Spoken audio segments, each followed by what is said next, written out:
Bloomberg Audio Studios. Podcasts, radio, news.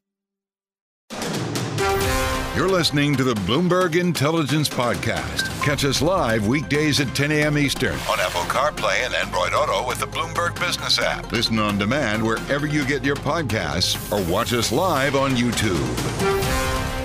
Another stock that we're watching today is Disney. Shares are up by about 0.6% after Bob Iger prevailed yesterday in the shareholder vote meeting. Geetha Ranganathan, Bloomberg Intelligence Analyst on U.S. media, is standing by for us. Geetha, what did we learn yesterday about Disney and Mr. Iger? Yeah, definitely a huge sigh of relief for both Bob Iger and the management team. I mean, it would have been, I think, a very, very publicly embarrassing thing for him if Peltz had won. So this is definitely, I think, gives them something to cheer about, at least in the near term. But other than that, Alex, I think it's really business as usual, right? They have their work cut out for them. They know exactly what they need to do, whether it's finding a proper, good ESPN digital strategy, whether it's getting the streaming business to profits, and more importantly for the board, whether it's chalking out a really bulletproof succession plan this time around. And on that succession plan, is the expectation, Geetha, that they will hire from within, or will they try to make a big splash by hiring an outsider? How do you think Disney would like to proceed? Disney has always kind of looked within, Paul, and you know this well. I mean, the last time that they went external was back in 1984. That's when they hired, Michael Eisner, right, the Barry Diller protege. But after that, it's always been internal, right? Whether it's Bob Iger. I mean, it was Bob Iger after that for almost 15 years, and then of course you had Bob Chapek for a couple of years, and then we have Bob Iger 2.0. Back again. So they've always kind of had, more. They've always looked internal, and they do have 4 solid candidates. So all the division chiefs kind of emerging as potential successor candidates. It's just going to be up to how they groom them. Is Bob Iger going to do something very similar to what he did with Tom Staggs and Jay Rizzullo, kind of have that COO position for somebody whom he's kind of looking to elevate? What's the time frame here, Geetha, for this? It has to happen pretty quickly, Alex. I mean, Bob Iger's term, which was initially when he came back in November 2022, was supposed to be 2 years. They extended that out to 4 years. So we have until the end of 2026. Yeah, and he's been known to extend.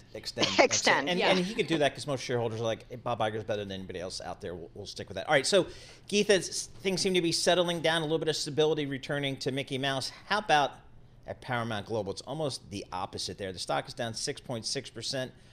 Are they going to sell the entire company, parts of the company, super voting stock? What's going on there? Yeah, so it looks like now they've entered this period of exclusive talks with Skydance Media. And Skydance Media has kind of been, this on again, off again interested party in the Paramount company. But of course, they didn't want to come out with a bid for the entire company, at least up until this point. They always kind of wanted to do it in a slightly different way by kind of taking control of the voting stock through National Amusements and the Redstone family. Now it looks like they're kind of going to engineer like a 2-step process where they first take control of National Amusements and then go about and merge Skydance with the entire company, with Paramount. So still, I mean, there's just more unknowns than knowns at this point.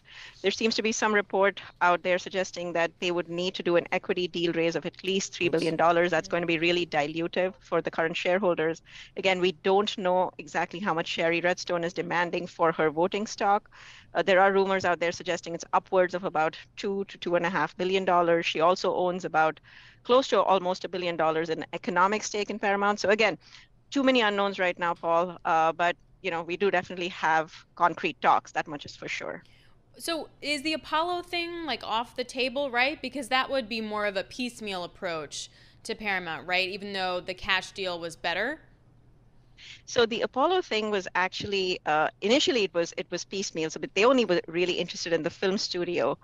They did not want the TV networks. They did not want the streaming asset. But it looks like yesterday, when reports emerged about the Skydance deal, they said that Apollo actually had made a $26 billion offer, an all-cash deal for the entire company, which Sherry Redstone, for some reason, basically said no to. Wow, because I'm looking at the enterprise value today, about 23 billion, so it would have been a little bit of a premium there. And boy, you know who looks smart is the guys at News Corp. I mean, selling their company, several years ago. Right. Just the Murdochs, they look kind of smart here.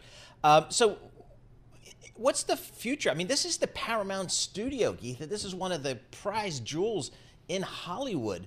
I mean, what happens to this company? I mean, is it going to remain a publicly traded company? Is it going to be taken private? What's the most likely outcome? I think the most likely outcome at this point, Paul, is that it still very much remains a public company. We know that David Ellison is really only interested in the studio portion of the business. And you're absolutely right. It's an iconic studio. There's no doubt about it. They have a very, very valuable studio lot right in the heart of LA. That's worth maybe upwards of $1.52 billion. So obviously there's a lot of assets that he likes, but only with the studio business. So again, the question is, yes, he can keep it a public company, but he might really kind of trim it down, try and find some buyers for the TV network, for probably the streaming platform, and just make this like a pure play kind of a film studio with, production and licensing operations, very similar to like what Lionsgate is doing. Mm-hmm. Would that command a valuation, like a good valuation for that, if they did that? So we do know that Apollo came out with 11 billion offer. That's a pretty decent. It's about a 13 and a half times EBITDA valuation, which is pretty much in line with where other pure play studios are trading. So probably yes, somewhere in that range. All right, we got you here. Let's ask you about Warner Brothers Discovery, off another 1% today, off 24% this year, down 43% over the last year. Any scenario there that is worth kind of looking at? I mean, it's been all doom and gloom at Warner Brothers. And really the one metric I think that people are like fixated on for Warner Brothers is EBITDA. You know that when the deal actually went through, or when they were looking to merge those two companies, they spoke about $14 billion in EBITDA. This year, probably we're not even going to hit 10 billion. And that's really why investors are so upset. Combine that with over $40 billion in debt, and that's a recipe for, the doom and gloom. And that's exactly what's happening there. So until we kind of get some better metrics, it's not going to look good. You know who bailed on the media industry at the right time? You? Me. Yeah. Exactly. I mean, I am going to see Dune 2 Well, you're this kind of weekend. in it right now. Yeah, though. I'm kind of in it, but my livelihood, well, it does kind of, I don't know, but, it's just. This is an excellent point. Yeah. This is an excellent point, John Tucker, that you just went from the other side of the media business. Exactly. I'm seeing Dune 2 on Saturday, so I feel like I'm doing You're my seeing Dune part. 2? Okay, That's good. right. I'm doing my part for Excellent Warner movie. Brothers. Excellent movie. Some Geetha, she knows. Excellent. See, she Excellent knows. movie. It is absolutely brilliant. I like Alright. Paramount Plus because of the whole Survivor thing, because I'm addicted to Survivor. So I'm helping. I'm doing what I need to do. All right, guys. Geetha, thanks so much. As always, Geetha Ranganathan, she covers all the media stuff for Bloomberg Intelligence, based down in Princeton. You're listening to the Bloomberg Intelligence Podcast. Catch us live weekdays at 10 a.m. Eastern on Apple CarPlay and Android Auto with the Bloomberg Business app. You can also listen live on Amazon Alexa from our flagship New York station. Just say, Alexa, play Bloomberg 1130. Let's stay with energy for a moment. So Green Plains is basically an ethanol company producer that wants to become an ag tech company. And the CEO is taking this very seriously and doing a lot in the middle of this transition. The stock is down, though, 23% in the last year. It is up about 2% today. And we welcome the CEO and president, Todd Becker. He joins us now from Omaha, Nebraska. Todd, it's always good to talk to you. What I love about talking to you is you just give it like it is. And you saw this shift from ethanol into something else before really anyone else did. And the idea is, look, you mix ethanol with gasoline, but if we're all driving EVs, do you really need the ethanol? How's it going? How's this transition for you going? It's actually going really well. I mean, thanks for having me again. I love talking to you guys. And, everything that we've laid out so far is on track to get to 2025, which is when we said we're really going to be able to start operating on all cylinders, no pun intended. But look, I think our base fuel still has strong demand, but there's other value that we can unlock in everything that we do. And there's so much technology out there. And we just announced a great collaboration with Shell, a joint venture that we just basically had a grand opening ceremony that really just takes us next level on what we're doing in ag tech, because they, as much as they are one of the largest energy companies in the world, they also have a really interesting view on agriculture and technology, and combining what we can do in energy with what we can do in agriculture. And we've just kicked off an amazing partnership that we've been building for several years. So a lot's going on, and we're really excited about what's happening. All right, can you talk to us about this joint venture? Because when you mentioned Shell, that gets my attention when I'm thinking about kind of biofuels companies like yourselves kind of getting together with traditional energy companies. Yeah, so look, what Shell's looking for is more low carbon feedstocks. That's the most important thing to them. And what we're looking for is more low carbon ingredients for food and for feed. And so we have this technology. We bought a company a few years ago, which we think is one of the leading ag tech companies in the world, called Fluid Quip Technologies. And they have a separation technology that basically just puts something into their machine and it separates it out into all really interesting ingredients. Shell, on the other hand, had a chemical process that basically unlocks what's left on different parts of agricultural waste or fiber or anything that's getting processed that we couldn't go after to start. And when we put these two together, basically we can combine their chemical process to liberate oils and proteins and other things that are stuck on sugars that are stuck within processes. And then we take it from there and we can separate them all out. So it's really an amazing technology collaboration. We want it so we can get more sugars and proteins. They want it so they can unlock more from the standpoint of vegetable oil so they can make renewable diesel and other things like that, as well as the last part of it is that we could finally unlock the sugar that's stuck within the fiber, and that's cellulosic sugars.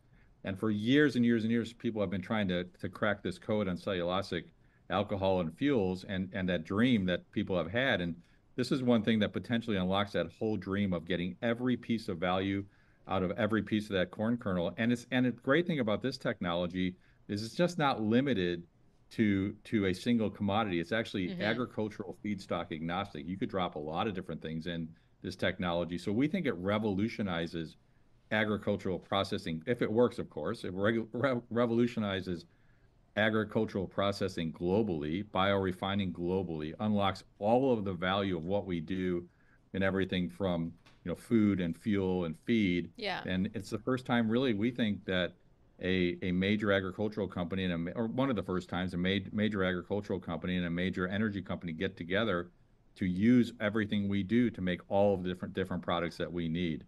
So, Todd, it does sound amazing, and I like the idea of like liberating all the parts of the corn. It's a great phrase.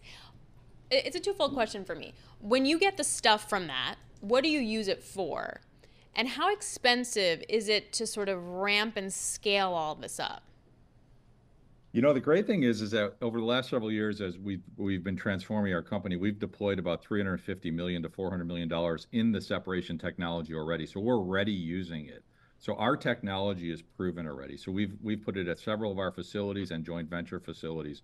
So we are already beginning to separate most of what happens in a kernel of corn and other products. So what this does, you lay this over it, and it's all the remaining things that we can't get. They can get it chemically in their processes. We just could never get it that way because that's not what we did as a company. So, the cost we're hoping, because we've already deployed technology at 5 of our sites, which is 6 coming on today. When we overlay this technology on top of it, we should be very cost efficient. The first one, we built it under nobody really knew what we were building, but in York, Nebraska, we already have the first build that we've been spending years doing quietly under the radar screen, putting our technologies together, and we're going to start that up in about a month or two. And that's really what we had our grand opening and our announcement on. It was just a very quiet collaboration. But really what it does, it extracts everything available. So we leave corn oil when we send out our fiber. We can go after that. That can be used in renewable diesel and sustainable aviation fuel. We leave sugars on our fiber that goes out as animal feed. We can go get that, which can be made into cellulosic second generation low carbon ethanol. There's more protein to go after. We send out very low value protein still. This technology together unlocks ultra high protein that we're already shipping to pet food and salmon producers around the world. It just gives us more, and then lastly, what we're able to do is take all of that and think about low carbon alcohol for things like sustainable aviation fuel that's going to be coming down in the future, because the only true path to volumes of sustainable aviation fuel is going to come through alcohol. So, and I'm assuming, so if it's cost competitive, if you overlay the technology and it's at cost for you guys, it doesn't raise the price of the product that you're then having to sell? No, actually, we're just able to unlock more. We're sending it already out as a everything left we send out as a more of a lower value product. So it unlocks all of that. And now what we can do is actually make great products and much higher values for what we're going to produce than what we're doing today. And the most interesting thing about this technology, Alix, is I can either drop a corn, to the basic of it. I could drop a kernel of corn in there, but I could also drop a soybean in there and blow up and chemically separate that and really disrupt what's happening potentially in soybean processing. Or I can drop a kernel of wheat in there and go unlock all of the protein and the oils and the sugars and all of those things that nobody's been able to go after in any kind of really efficient way. So Todd, if I'm looking at your stock, it's up 10% almost since that announcement, but it's not had a good full year. And I'm wondering, when do you feel like you should be getting credit for this? And I know you're going to say yesterday, but you know what I'm saying. Look, when we started our transformation, the stock was 8. It ran up into the high 30s. Now we're back down. We brought a couple of reasons I think we're down a little bit this year is, well, not a little bit, but we brought our MLP in, so we wanted to clean up our capital structure. So we were able to bring that in, and we handed our shares to MLP shareholders that they were earning a pretty high yield, and I think that put some pressure on our stock, as well as we've seen some drops in prices. In ethanol is trading $1 under gas, so now we're getting more competitive again. But we really saw a drop in vegetable oil pricing here recently, but now that's starting to come back, which I think is putting a bid back into our stock as well. So, we're about a year, what you said is our path to 2025. 24 is our transition year. We need to deliver on some financial results this year, and I think we're going to be able to do that as the year progresses. But, we've made investments, and, the whole sector really kind of fell out of favor anyways, and I think we got dragged down with that. But we have a great technology. We have a great platform. We've got great products. We're going to start our first, and I know we talked about this a few years ago, our first clean sugar facility. We're going to make food-grade dextrose for everything from gummy bears to seltzer drinks. That's never happened in the history of our industry. We're starting that up next month and later this month as well. So there's a lot going on. We're right towards the back end of what we said we were going to do, and now it's starting to all come to fruition, and the pressure came across the whole sector. If you look across the whole sector in agricultural processing. You finally said the word that got John Tucker here in the studio excited. You said gummy bears, and all of a Well, sudden I was he perks writing. up. I got distracted. I'm You got sorry, distracted. but Ethanol, whatevs, okay. This is like Liberating oil in corn those gummy is bears? fine, but gummy bears, no sugar. He was paying attention. Hey, Todd, really appreciate it. Always good to catch up with you. Todd Becker, President and CEO of Green Plains, joining us from Nebraska.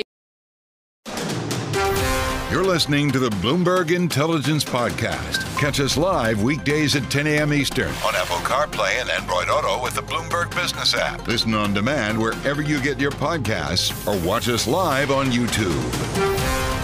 So every day, Bloomberg has a big take where they really dive deep into a topic and a story, and they're quite good. And there's a podcast, and it's a written piece, and I highly recommend that you check it out. And the one today is particularly interesting. The title, Hubris at Hertz, doomed its massive bet on 100,000 Teslas. It's basically the rise and fall over the last few years of Hertz and its relationship with Tesla and EVs. Erik Schatzker and David Welch responsible for this article. We have Erik Schatzker, who is now Bloomberg New Economy Editorial Director, joining us. It was a great piece. And there were things about Teslas that I didn't know were problems. If you don't know how to drive it and you all of a sudden put the pedal to the metal, you go really fast and then you crash. These little details I found so interesting. Walk us through what you learned and what the piece is about. Well, you just touched on one of those things, Alix, which is that the experience of a Tesla owner is very different from the experience of a Tesla renter. And going into this big bet on 100,000 Teslas, they placed an order for 100,000 Teslas, in fact, back in 2021. The new owners at Hertz didn't appreciate that. There were no data, to be fair, on what it was like for a rental car company to have EVs in the fleet because none did. Hertz was going to be the first. And so they did look at the data. How do Teslas perform when they're owned by individuals? And generally speaking, Teslas perform well. They don't require a lot of maintenance. Obviously, refueling the car, so to speak, is a matter of plugging it in. But if it's your Tesla, it probably sits in your garage or it sits in your driveway, or maybe if you live in a city like New York, it's at a parking garage and you've had a charger put in, that's all fine. And these people tend not to get into a lot of accidents, and they don't have range anxiety because they own the car. They made the decision to buy it. It's a totally different story. When you get off of a red-eye flight and, stroll up to the Hertz counter and are told that, no, I'm sorry, the car you reserved is not available, but we're giving you a Tesla. If you've never been behind the wheel of an EV, it can be a terrifying experience. You don't know. You don't want to have to find a charger in the wild. You don't know what this instantaneous braking is like. You don't know how to turn on the car. You don't realize that it has rocket-like acceleration. And as a result, Hertz, with its Tesla fleet, started running into all kinds of problems. They were crashing, and it's very expensive to repair a Tesla. In many cases, they have to be junked because insurance companies are worried about the damage that might have occurred to the battery. People didn't want to rent them, so the demand wasn't there. And then, of course, Elon Musk cut Tesla prices by 30% and kind of blew a hole into Hertz's balance sheet. Economic model. How did Hertz get into this position? It's a good question. This was a rental car company, the only major rental car company that went bankrupt. Yep. In the early days of the pandemic. I'm a Gold Circle member of Hertz, by the way. I just stroll right up to my car, John Becker. Some people have very good experiences with Hertz, including Paul Sweeney, evidently. Yeah, you got a Tesla. So Hertz went bankrupt. It was bought out of bankruptcy in June 2021 by two professional investors. Tom Wagner runs Knighthead Capital, and Greg O'Hara is the founding partner at Certares Management.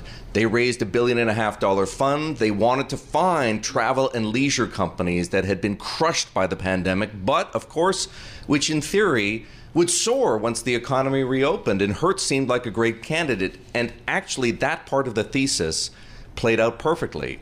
Once the economy reopened, in fact, before the economy reopened, when people realized getting into a car and driving somewhere doesn't put me at risk of COVID at all, demand for rentals went sky high. And so coming out of this acquisition from bankruptcy, Hertz was crushing it, but they had a transformational plan to turn it into a largely electrified rental car company. And that's where everything went pear-shaped.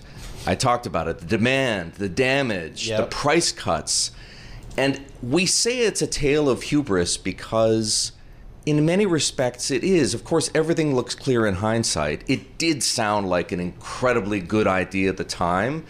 And I think for the sake of the planet, it would be nice if you could electrify a rental car company and save, the environment from all the gasoline that gets poured into rental cars.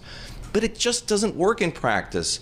And whether it's arrogance, whether it's hubris, whether it's blind optimism, it could be a combination of all those three. These new owners, these professional investors, one who runs a hedge fund, the other who runs a private equity firm, thought that they had an answer for this industry that the industry itself had ignored for years. And the truth of the matter is running any company in any industry is tough, right? It requires some experience, maybe. And the funny thing is, well, not for them, but is that they could be right, just either a little early or a little late, depending on how you look at it. Like making this whenever we transition talk in about early, 2018, right, it's the broken clock thing, right? Broken clock is right 2 times a day. And in the case of being early, I thought it was a great strategy when I first heard it. It makes a lot of sense. It hit so many buttons there. But I guess it kind of goes to the bigger question, which we asked the auto industry writ large, is have we seen peak interest in EVs? But this is why I found the article so interesting, because there were things that I didn't think about in that they don't have dealerships, right? No. So they don't have a relationship with dealerships. So like when my Subaru tire gets, messed up, we just drive it in and then they fix it and then we drive out kind of thing. You can't do that with a Tesla. I never thought of that, for example. I never thought of how difficult it would be to all of a sudden get off a plane and go sit in a Tesla. It's weird enough getting in the morning to a Tesla and getting in the back seat. I can't imagine just being shoved into the front seat and having to drive it at the same time. And these little details I found to be very provocative. Well, they are, as you say, something of an indication as to why demand for EVs right now is slowing. Hertz, we can play on the fact that it even has yellow as part of its logo, was the canary in the coal mine for the EV industry. True. What began to happen at Hertz is what the rest of the industry is beginning to wake up to, that all of the EVs that are being cranked out right now may not have a natural buyer because aren't enough chargers out there. People haven't gotten over this idea that it's a different driving experience. People, as we all know, are very personal about their cars, right? It's an extension of themselves, and you don't want your arm to feel like it doesn't belong on your body, and that's in some respects how people feel about getting behind the wheel of an EV. 30 seconds left, Erik. If I wanted a Tesla from Hertz tomorrow, could I get one, or are they just... You can. They are beginning to sell down the fleet, though. They had 60,000 EVs. They've put about 20,000 Teslas on the market. In fact, if you want to buy a Tesla, now is a great time to buy one used. In fact, even off the Hertz website, because they are like way cheaper than they've right? ever been before. All right. I tell you, folks, this is great stuff. Big Take stories, we love them. We love to support the Big Take reporting because it is deep, really cool stories and really cool, well-researched, well-sourced articles. You can read the Big Take stuff, Erik's story today on all the Big Take stories on the terminal. Plus, you can go to Bloomberg.com/Big Take and get access there. Erik Schatzker, Bloomberg New Economy Editorial Director. We appreciate getting you in the Bloomberg Interactive Broker Studio. You're listening to the Bloomberg Intelligence Podcast. Catch us live weekdays at 10 a.m. Eastern on Apple CarPlay and Android Auto with the Bloomberg Business app. You can also listen live on Amazon Alexa from our flagship New York station. Just say, Alexa, play Bloomberg 1130. I'm going to talk technology. I got a lot of things on the plate here, technology-wise. Anurag Rana joins us, Senior Technology Analyst for Bloomberg Intelligence. He's here in our Bloomberg Interactive Broker studio in New York City because Bloomberg Intelligence is hosting an AI seminar conference, Bloomberg headquarters this afternoon. Is that right? Yeah, 12:30 onwards. A lot of companies: Google, Microsoft, Salesforce, Adobe. I mean, we have and lots of smart investors are going to be there, right? Lots of smart investors. All right, cool. Okay, So but I'm monitoring a panel, and you said that I could ask dumb questions, though. Does that still hold? No, you're gonna do really well. Okay, I'm sure. because I'm serious. I'm no AI expert here. All right. Yeah. So I wanted to start with this story, this Hubbub thing. What is HubSpot? And it's a $30 billion market cap company. Yeah. They can't be acquired. They're too big for. Exactly my point, because they see from a market share point of view. Let's summarize the story here, because I just went right over it. It's a CRM software company, HubSpot. They primarily sell to small and medium businesses. It's a high growth company. It's done very well. It is, it is one of the favorite stocks for people. I mean, a growth stock. But and the story today is that Alphabet. This is a Reuters reporting that Alphabet is. I think Bloomberg's matched it. Alphabet's perhaps is in talks to acquire this company. And again, this company has a market cap of $34 billion, which automatically means regulators aren't going to allow it. That's my biggest thing. See, one of the things is Google does not play a lot into the enterprise applications world, which is Salesforce, Workday, Microsoft. Google has some Google Sheets and a few other products, but it's really not a big player in the cloud applications area as much as, somebody like a Salesforce would do. But this could be a big deal. I mean, if that happens, it completely shakes up the competitive landscape. But as Paul mentioned, I mean, it's going to be tough for regulators to approve anything that big. Yeah, exactly. But then there are so many software companies. At some point, they're going to have to do some M&A, right? There's like a bazillion of them. I honestly can't keep them straight. I agree with everything that you're saying, but the question is who the buyer is going to be. Right. The problem in this case, or in a lot of these cases, is regulators are very tough on large, of the big tech giants buying software or any company that much. How are they going to feel about Apple and robots? So here's the story. So this broke when I was on TV yesterday. So this is Mark Gurman broke the story that Apple apparently has teams investigating a push into personal robotics, and that's a field with the potential to become one of the company's ever-shifting, quote, next big things. This is according to people familiar with the situation. They were looking at, say, robots that can follow users around their home, for example. That's all I need. Exactly. And they have also deployed an advanced tabletop home device that uses robotics to move a display around. What does this mean? So at the CES, Samsung showed a demo of a robot that's following around and, you're working out and all sorts of stuff. So these things don't really move the needle. It's a fancy stuff to be part of the Apple ecosystem, but frankly, I mean, how many can you sell and how much money can you make? So I'm doesn't get me excited, frankly. Yeah, I mean, I think so as we think about Apple, it seems to me the next big thing, to use that term, has got to be you have to give shareholders an AI play. Oh yeah, absolutely. And perhaps it will occur as soon as their developer conference in June. Yeah. What do you think, whether it's this year or next, what do you think a viable AI play is for Apple? Think about it that our phone is a medium for do anything. If I give you, right now, if I have to, let's say, ask a question to OpenAI, I open the phone, go into the OpenAI app, and write my query. Imagine we don't have to do any of that stuff. You straight away ask Siri that question and you get a very good answer. Right now, the answers aren't very good. So that's the step that if they can figure out that algorithm in between, I think it's going to do them very well. Did they figure it out, or did they work with Google and stuff or Microsoft to figure it out? That's a very good question. And, Mark had reported that if they work with, in my view, if they work with Google, I think it's going to be much faster. I think if they work with OpenAI, same, it's going to be faster, just because we've only heard that they got rid of the car division a few months ago, reallocated some engineers there. If they had something, they would have deployed it, or would have showcased it. So if they're working very hard to come up with a new product, you're not going to just come up within 2-3 months and be ready for it. So I hope, for their sake, for their stock, that they do announce a partnership with one of those two companies and showcase people what capabilities can be there. Now, remember, in the case of Microsoft, when they have a deal with OpenAI, their products have enhanced very quickly using OpenAI's backbone or technology, whether it's Office or whether it's GitHub, the coding platform. It's been very quick, so it can be done. But we'll find out in June. The stock's down 11% this year. Lends me to believe that the marginal hedge fund buyer is not going in there buying a position ahead of this June event. Is that, what are you hearing out there? Do people think we'll get something this June or not? Apple has always been more of a value play for a long while. In between, it became a growth story because during the pandemic, there was a lot of games downloaded. And, so now that growth phase is over. Now we're getting back to that single-digit growth rate. I always thought they had maybe a high single-digit number, but this year it's going to be low single-digit to even flat. So it's going to be bad this year only because of China. But having said that, this is a company that can grow, revenue 5-6% in a normal year. So this is why the robot thing, if we circle back to that, confused me. Because why would they put anybody into something like that? Why wouldn't they just take those workers and put them into an AI segment to work on that instead? Why? It could be somebody's pet project. It's just, these are such a, and they can afford to do it all, I would argue. Okay, well, fair enough. Are they going to do a big buyback?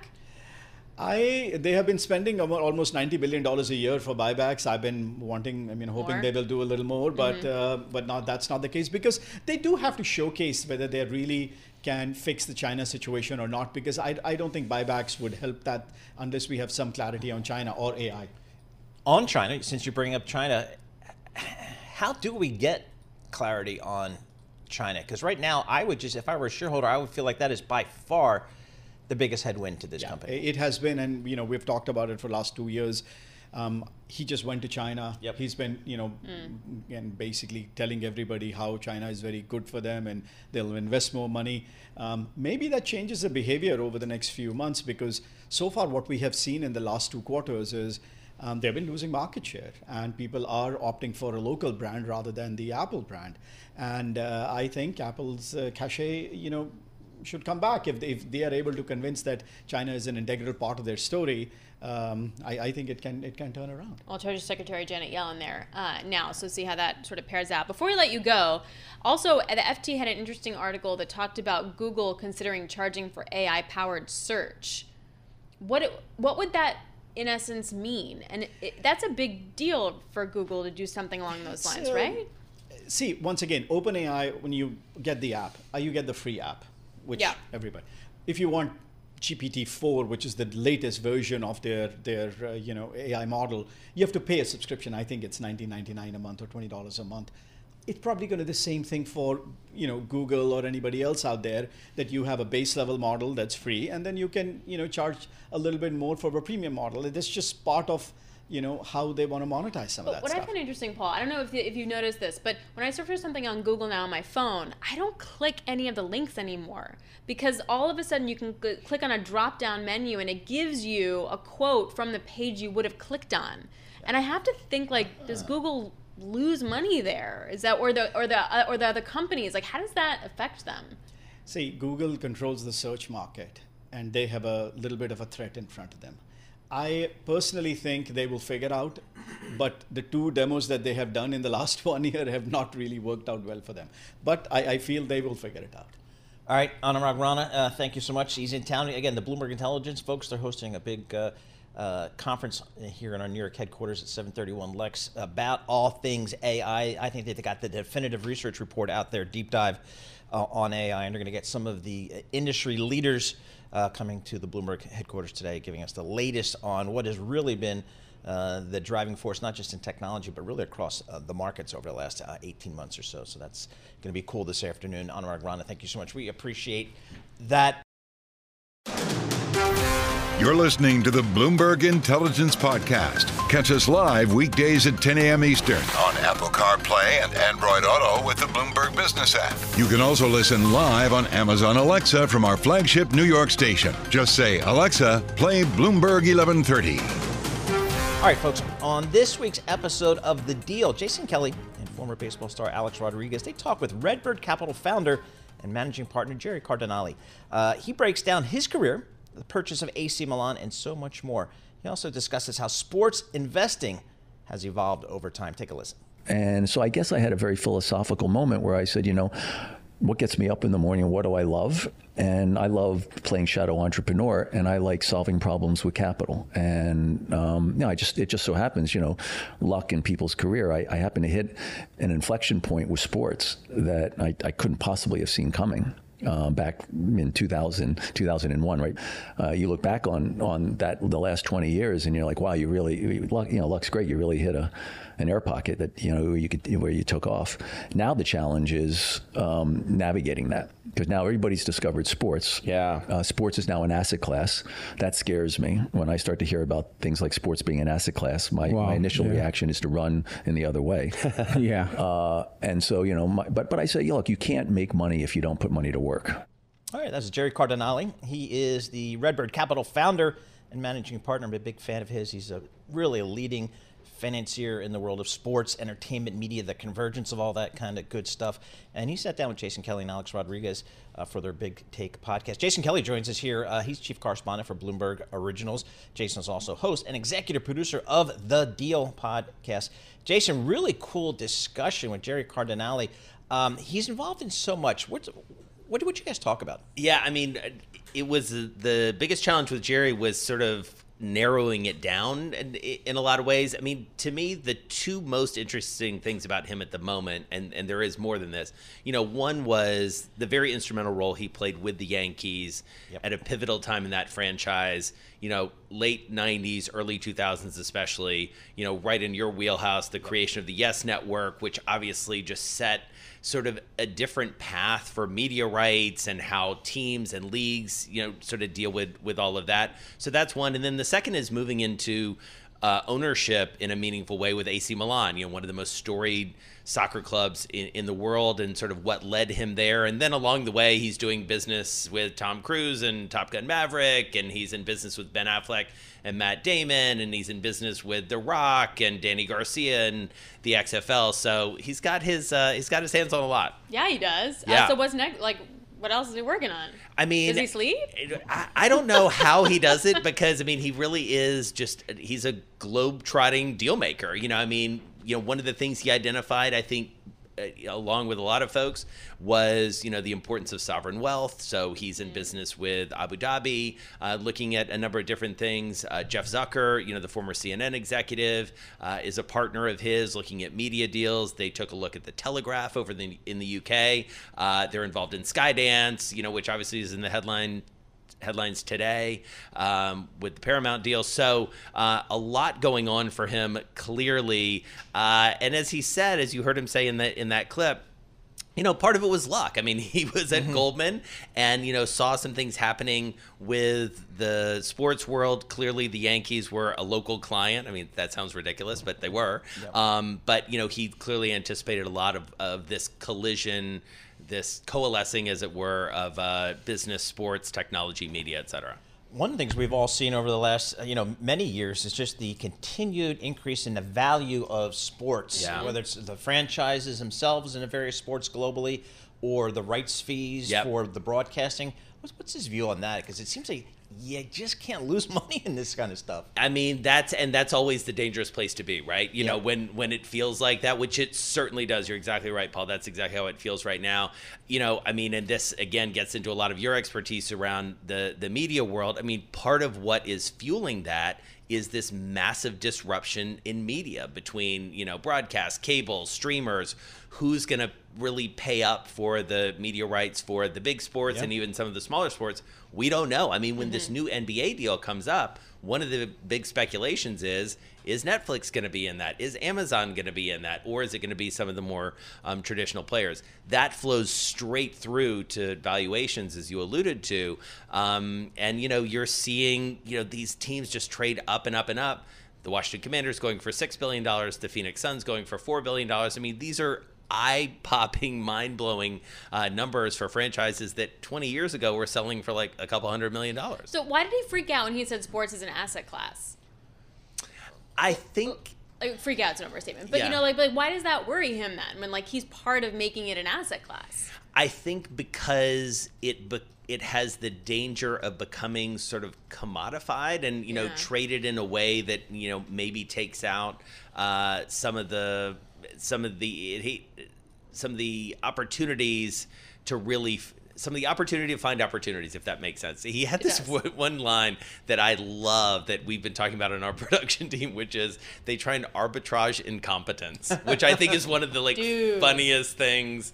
And where else can we do that? Yeah, exactly. It's like, do you want to make a list? Okay. You want to make a list right now? Okay. Let's create a shared note, you and me, because I just love that idea. I mean, as an investor, that is actually what you're trying to do, right? You're trying to find these opportunities where it's like they're not running it right. Let's go in and run it better. So how does Alix, in these conversations, I would think Alix is, in most of these, kind of an insider. He knows all these people. He's probably seen a lot of the deals that they've seen. Well, he knows this the one, same people. Oh, totally. You're totally right, Paul. This one was fascinating because, this is a guy who actually was instrumental, Jerry, in helping bring Alix to New York, which is, one of the biggest deals that happens for the Yankees in the last 25 years, as you well know. The other thing they talked about was, getting together over dinner with Randy Levine, the president of the Yankees, and saying, hold on, how do we put together a roster that can actually win us a championship? And guess what? They did. 2009. Yep. They were, the three of them, instrumental in identifying who could make that happen. So you're right. It's very fun. I fully confess for me to sit here and be like, no, you guys just tell this story. What was happening sort of behind the scenes around that table? Yeah. Oh my gosh. I can imagine that you feel successful if you don't have to talk. Yeah. And they can just exactly. go at it because that's how I would do it. Say more about that. Yeah. That's my contribution. Yeah, exactly. Tell me how you felt about that. Exactly. So what else can we look forward to? What's next on your plate? So couple really good episodes, still to come. We're about halfway through the season. Brandi Chastain is one I'm especially excited for people to listen to. Of course, iconic player. And last week we were down in Miami filming an episode with none other than the GOAT herself, Serena Williams. So that's coming up in a few weeks. This is why you have sun on your face. Yes. So for a radio audience, I was like, why is he sort of tan? He's like sunny. I know. Exactly. Totally. How does this guy pull it off? Yeah. So I can't wait for y'all to listen to Serena. She is unbelievable. It's stories and perspectives from her that you've never heard before. So very, very excited for that one down the line. Okay, awesome stuff. Jason Kelly, Chief Correspondent for Bloomberg Originals. He's also a host and executive producer of The Deal. And on this week's episode of The Deal, Jason Kelly and Alix Rodriguez, they talk with Redbird Capital founder and managing partner Jerry Cardinale. Jerry, he going to break down his career, the purchase of AC Milan. They own that one, a storied franchise in Serie A in Italy, and so much more. He also discusses how sports investing has evolved over time. So some good stuff there. We'll have that. Jason, thanks so much for joining us. This is the Bloomberg Intelligence Podcast, available on Apple, Spotify, and anywhere else you get your podcasts. Listen live each weekday, 10 a.m. to noon Eastern on Bloomberg.com, the iHeartRadio app, TuneIn, and the Bloomberg Business app. You can also watch us live every weekday on YouTube and always on the Bloomberg Terminal.